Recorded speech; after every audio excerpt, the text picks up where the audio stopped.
नमस्कार, मैं हूं Mamta Verma. DAV e learning classes में आपका हार्दिक स्वागत है। हम अध्ययन कर रहे हैं बीए द्वितीय वर्ष के लिए हिंदी एकांकिका। तो एकांकी है हमारी एक तोला अफीम की कीमत, जिसके एकांकीकार हैं डॉक्टर राम कुमार वर्मा, जो कि आधुनिक युग के प्रसिद्ध एकांकीकारों में से एक नाम इनका आता है। ये हालांकि इन्होंने नाटक भी लिखे हैं, कविताएं भी लिखी हैं, निबंध भी, लेकिन डॉक्टर राम कुमार वर्मा का जो प्रमुख रूप से नाम आता है वो है इनकी एकांकीकारों के रूप में ये प्रसिद्ध हैं। फिर इस एकांकी को पढ़ने से पहले थोड़ा सा हम जो लेखक परिचय है वो देख लेते हैं कि डॉक्टर राम कुमार वर्मा का जन्म मध्य प्रदेश के सागर जिला में 15 सितंबर 1950 में हुआ और इनकी मृत्यु 5 अक्टूबर 1990 इलाहाबाद में हुई थी। तो इनके बहुत सारे एकांकियाँ इनकी प्रसिद्ध हैं, जैसे कुछ नाम लेते हैं। पृथ्वीराज की आंखें, रेशमिताई, शिवाजी, 4 एक साहित्यिक एकांकी,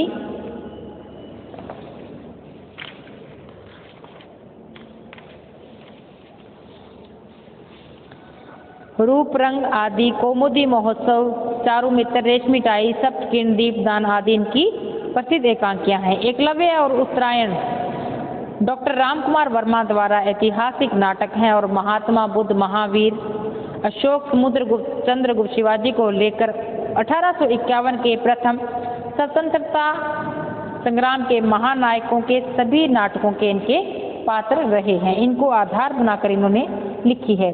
जो इनकी कहानी एकांकी है, ये एक तोला अफीम की कीमत, यह डॉक्टर राम कुमार वर्मा का सामाजिक एकांकी है, यानी कि समाज से संबंधित एकांकी इन्होंने लिखी है, जिसमें उन्होंने समाज में व्याप्त दहेज की समस्या, दहेज लोभियों का वास्तविक चित्रण किया गया है। इस एकांकी की जो प्रमुख पात्र कौन है? मुरारी के पिता है। मुरारी कौन है? एक लड़का है, और जो कि 20-21 साल का लड़का है, नए विचारों का लड़का है। और इनके जो पिता है वो अफीम बेचने का उनके पास लाइसेंस है, लेकिन वो दहेज लोभी हैं। पर अपने पुत्र मुरारी का विवाह है वो एक अनपढ़ लड़की से करना चाहते हैं, पर मुरारी को यह स्वीकार नहीं है। उसके पिता जब अफीम लेने शहर से दूसरे शहर में जाते हैं तो मुरारी इस बात से कि उसकी जो शादी है वो एक अनपढ़ लड़की से की जा रही है, तो वो क्या करता है कि आत्महत्या का प्रयास करता है मुरारी। तो आत्महत्या का प्रयास करने का जब निर्णय कर लेता है तो उसके देखता है कि उसके दुकान में केवल 1 तोला ही अफीम है, तो वो जिसे खाकर वह आत्महत्या करने की सोचता है। वह 1 तोला अफीम है जो उसकी गोली बनाकर रखता है और उसे खाने की योजना बनाता है। तभी वहाँ पर एक सुंदर सी युवती आती है, क्योंकि वो घर पर अकेला है और आधी रात को कोई उसका दरवाजा खटखटाता है, तो वो युवती आती है। वो मुरारी से कहती है कि उसे 1 तोला अफीम चाहिए, क्योंकि उसकी माताजी बेहद ही बीमार है और वो उसकी माता है, वो अभी अफीम खाने की अभ्यस्त हैं। मुरारी यह बात समझ जाता है कि जो वो लड़की आती है, क्या नाम है उसका? कुमारी विश्वमोहिनी, जो कि बीए सेकेंड ईयर कॉलेज की एक छात्रा है। तो वो मुरारी यह बात समझ आता है कि यह जो लड़की है वो झूठ बोल रही है और वो आत्महत्या करने की ही सोच रही है।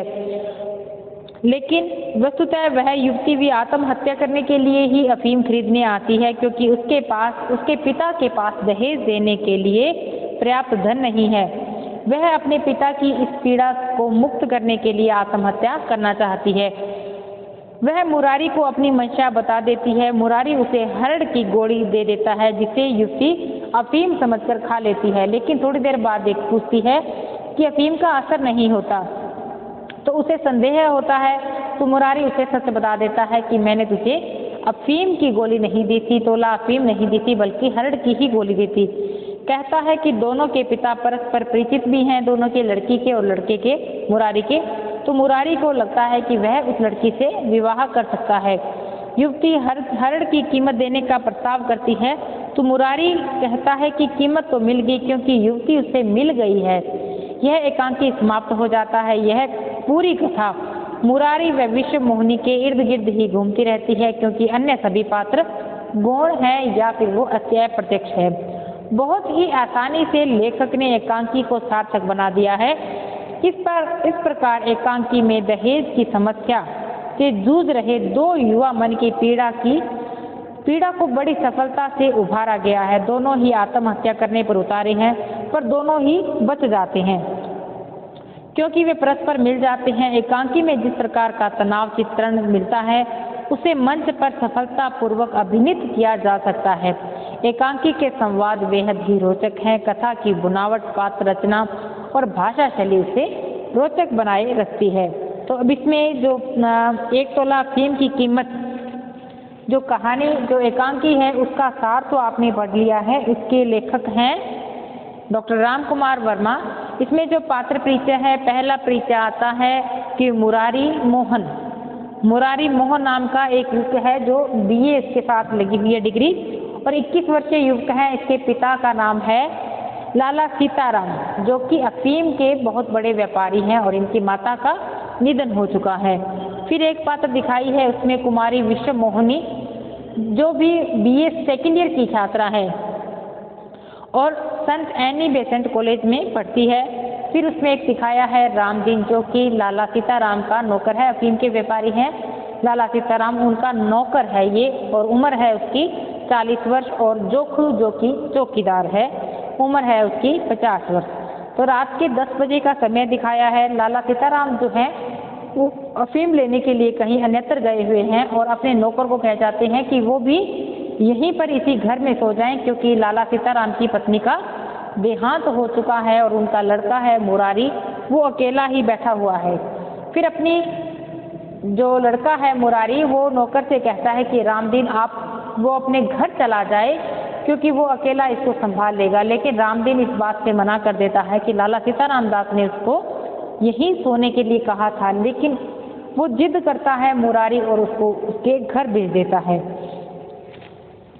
उसका जो चरित्र दिखाया मतलब उसका चित्रण जो दिखाया गया है मुरारी दीन का कैसा है कि घुटने तक धोती है, गंजी और पगड़ी पहने हुए हैं, धोती गंजी और पगड़ी पहने हुए हैं। बड़ा ही बातूनी रामदूनी को दिखाया गया है, लेकिन समझदार है और बेहद ही नम्रतापूर्वक व्यवहार करता है।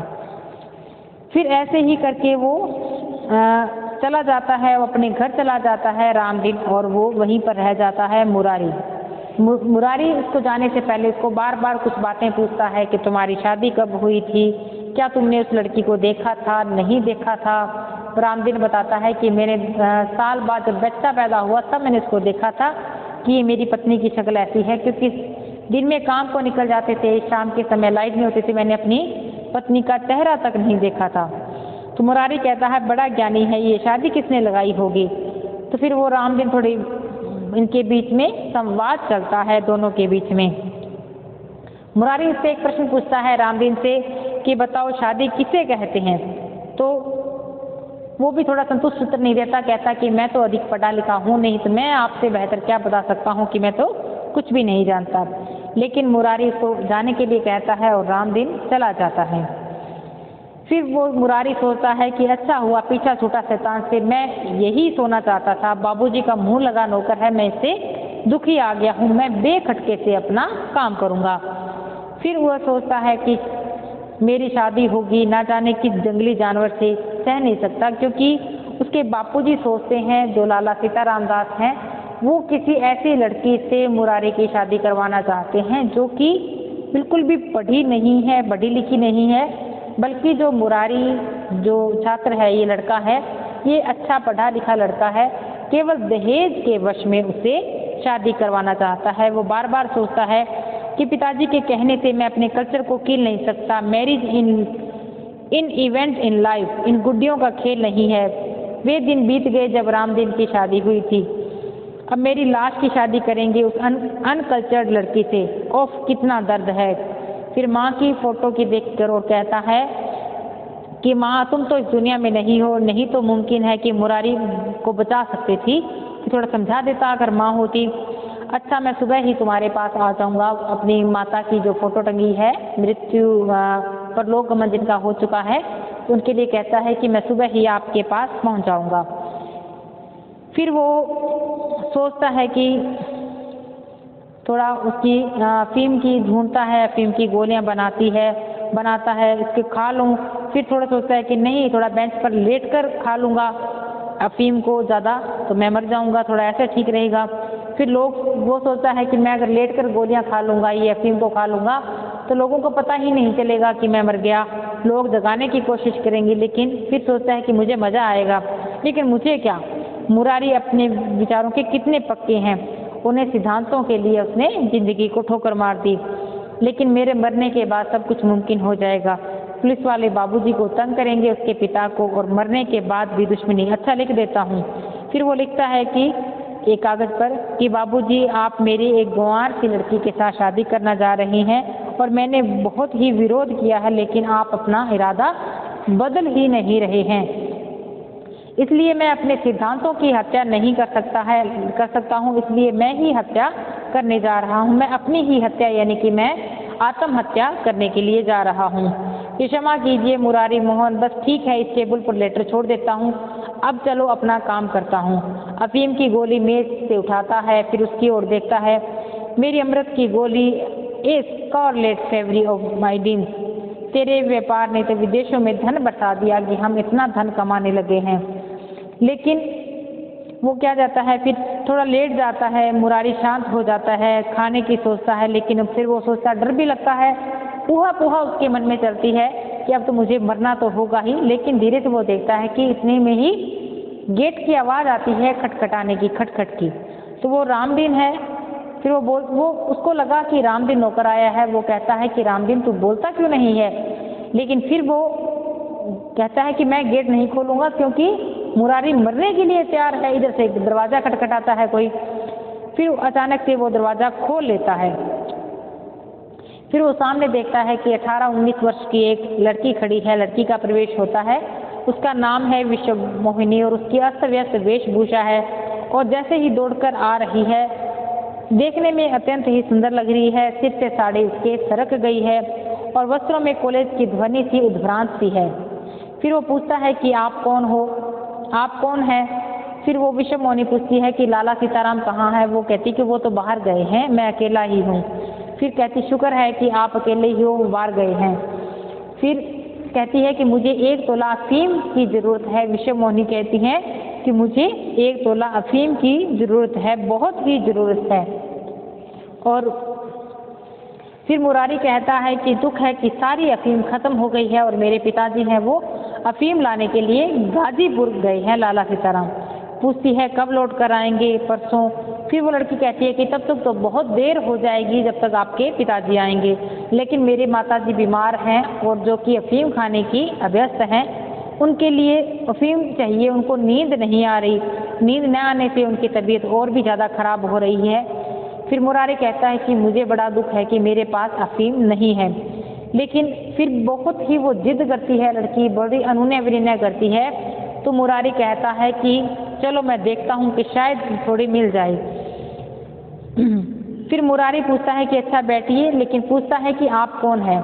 विश्व मोहिनी कहती है कि मेरे परिचय से आपको क्या मतलब है, आप मेरा परिचय क्यों लेना चाहते हैं। तो मुरारी कहता है कि अफीम लेने से पहले आपको अपना नाम लिखना होगा। अफीम देते वक्त नाम लिखना होता है, ये ज़रूरी होता है। फिर वो कहती है कि चलो मुझे मत दीजिए अफीम, मैं नाम नहीं लिख सकती। फिर इसमें हिचक की क्या बात है। वो कहता है कि अपने माँ के लिए तो लेके जा रहे हो ये अफीम, फिर आप क्यों नहीं लिख रहे हैं। लेकिन हाँ मैं उनके लिए ही लेके जा रही हूँ, लेकिन फिर बाद में मंगवा लूँगी। लेकिन आप तो कह रही थी कि आपके माता जी के लिए अभी अफीम चाहिए, उन्हें नींद नहीं आ रही। फिर नाम लिख देती है, बता देती है कि मेरा नाम विश्व मोहिनी है और मैं BA सेकेंड ईयर में एनी बेसेंट कॉलेज में पढ़ती हूँ। फिर विश्व मोहिनी कहती है कि मुझे बतलाने की ज़रूरत नहीं है, आपके पिताजी और मेरे पिताजी बेहद ही अच्छी तरह से जानते हैं और मेरी माँ की तबीयत खराब है, मुझे अफीम चाहिए। फिर वो विश्व मोहिनी कहती है कि 1 तोला अफीम हो तो उससे भी काम चल जाएगा। फिर वो मुरारी कहता है कि आपकी बातें मुझे समझ ही नहीं आ रही कि आप क्या कहना चाह रही हैं। शायद मुरारी कहता है कि 1 तोला अफीम तो शायद मेरे पास पड़ी है, लेकिन देखता हूँ। फिर वो कहती चलो 1 तोला ही दे दो, इतनी ही बहुत है। कितने की हुई? लेकिन आपने इतनी रात में पैसे देने लगती है, वो अफीम उसको ला देता है। तो वो इतनी रात में वो कहता है कि आपने मेरी तकलीफ़ में मेरी माँ की तबीयत खराब है उसके लिए चाहिए थी और मुझे कुछ नहीं चाहिए, वो विषम मोहन है उससे आपसे कुछ नहीं लूँगा। तो फिर विषम मोहिनी कहती है कि मैं आपके ऊपर ऋण नहीं छोड़ सकती क्योंकि मेरा ये अंतिम, ऐसे कुछ कह देती है। लेकिन मुरारी क्या कहता है कि विषम मोहिनी है, ऋण नहीं छोड़ती, पैसे देती है और एक गोली वो निकट जाती है 1 तोले की। मुरारी देखता है कि यह आपने क्या किया। विषम मोहिनी कहती है कि मैंने आत्महत्या की है, लेकिन आप पर कोई आंच नहीं आएगी, मैंने एक पत्र लिखकर छोड़ दिया है और घर में मरने की जगह नहीं थी, इतने लोग घर में भरे पड़े हैं कि 24 घंटों के साथ, और डॉक्टर बुलवाकर मुझे वे मरने भी नहीं देते, इसलिए मुझे आपके यहाँ आना पड़ा। लेकिन वो मुरारी कहता है कि मैं डॉक्टर को बुलाता हूँ, लेकिन नहीं बुलाता। लेकिन धीरे धीरे वो कहता है कि मुरारी एक पत्र पढ़ता है, पिताजी धृष्टता के लिए समय किए, विवाह के लिए आपको। मुरारी कहता है कि मैं एक लेटर पढ़ता हूँ कि मुझे ये चाहिए थी 1 तोला अफीम, मैं इसको खाने के लिए आतुर था। कहा ना उस लड़की का लेटर पढ़ता है कि विवाह के लिए आपको सारी जमींदारी बेचनी पड़ी है, 6,000 रुपये आप कहाँ से लाते, आप तो भिखारी बन जाते, इससे अच्छा है कि मैं भगवान के पास चली जाऊँ और आपकी सारी ज़मीन बच जाएगी। फिर उसको विषम मोहिनी कहती है कि क्षमा कीजिए, लेकिन मेरे मृत्यु की आवश्यकता है, हिंदू समाज है वो बेहद ही भूखा है। लेकिन यही बात विषम मोहिनी पूछती है, गोली उसने खा ली है अफीम की, कहती है कि मुरारी से कि क्या आपका विवाह हो चुका है। फिर वही अपनी समस्या बताता है। मुरारी कहता है कि मेरी भी शादी मेरे पिताजी एक ऐसी लड़के से करना चाहते हैं जो बिल्कुल ही अनपढ़ भी है, गंवार है, मैं उससे शादी नहीं करना चाहता क्योंकि मेरे पिताजी दहेज के लोभी होने के कारण वो अधिक धन चाहिए और मेरी इस लड़की से शादी करना चाहते हैं। लेकिन थोड़ी देर बाद में देखते हैं कि उस लड़की पर कोई भी असर उसका नहीं होता, अफीम की जो वो गोली लेते हैं उन पर थोड़ा भी प्रभाव नहीं होता। फिर वो मुरारी से पूछती है लड़की कि क्या हुआ, कि आप तो कह रहे थे कि ये 1 तोला अफीम की कीमत है, मुझ पर कोई असर दिखाई नहीं दे रहा।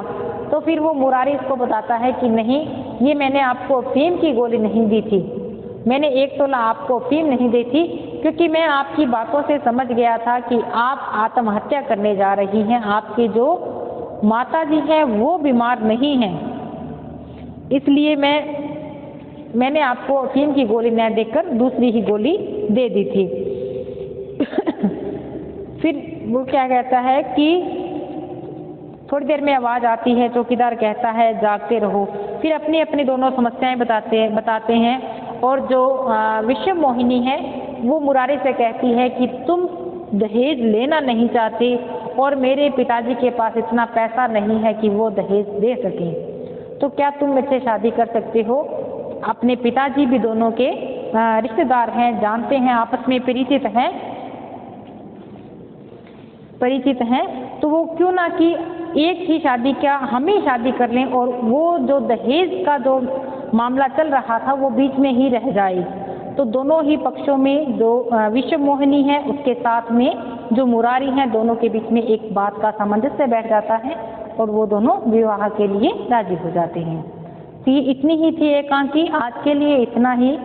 आई होप आपको अच्छी लगी होगी एकांकी। इसको आप भी पढ़कर देखना डिटेल में, थोड़ा मैंने इसको शॉर्ट में बताया है, आप इसको डिटेल में पढ़कर देखना। तो आज के लिए इतना ही, मिलते हैं अगली क्लास में, तब तक के लिए धन्यवाद।